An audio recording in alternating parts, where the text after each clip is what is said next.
Sauf que ça ne fonctionne pas d'un point de vue symbolique.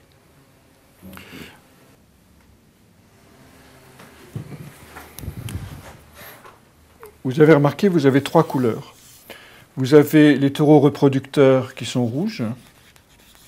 Vous avez les taureaux noirs et blancs. Et vous avez les gardiens.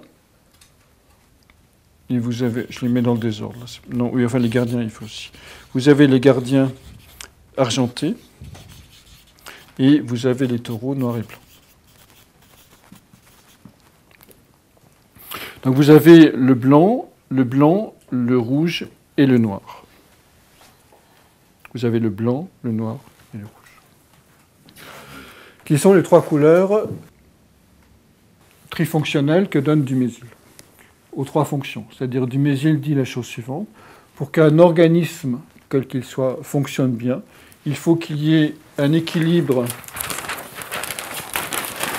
entre les forces de production, les forces, ce qu'il a appelé le guerrier, mais on va voir ce que ça veut dire, et les forces de souveraineté. Donc la production, normalement, est noire ou bleue ou verte. Ça, c'est les couleurs que donne Dumézil. Le guerrier, bien sûr, sera rouge. Et le souverain sera blanc ou jaune. Et vous avez remarqué que dans les pays démocratiques, ces 3 fonctions, bien sûr, sont séparées.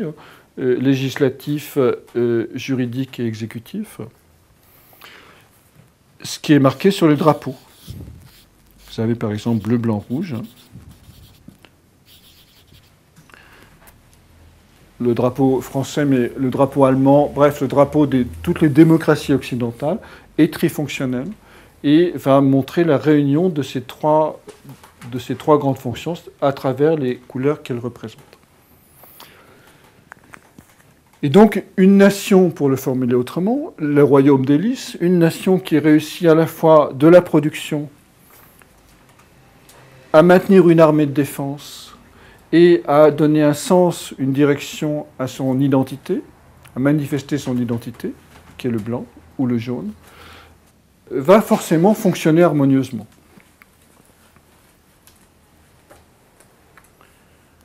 Vous voyez tout de suite comment ça va marcher, c'est-à-dire sur un drapeau où il va manquer une couleur, la fonction correspondante ne va pas être représentée.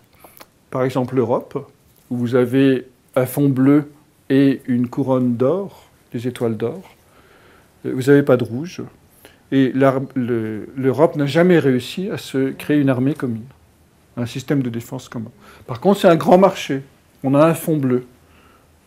Donc l'Europe se construit sur le fond du bleu, sur le fond de la production, etc. Je vous invite à regarder les drapeaux nationaux.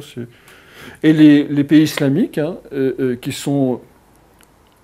où les 3 fonctions ne sont pas séparées, c'est-à-dire où elles sont agglutinées en réalité, c'est-à-dire le Coran fait office à la fois de législatif, de juridique et d'exécutif. Vous avez un fond uni et un symbole. Le drapeau marocain, c'est un fond vert avec un symbole.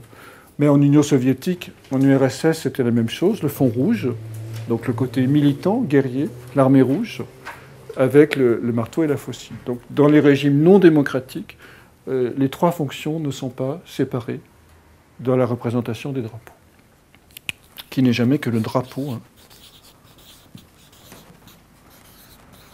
c'est-à-dire le moipeau, en réalité, qui manifeste l'identité de la nation.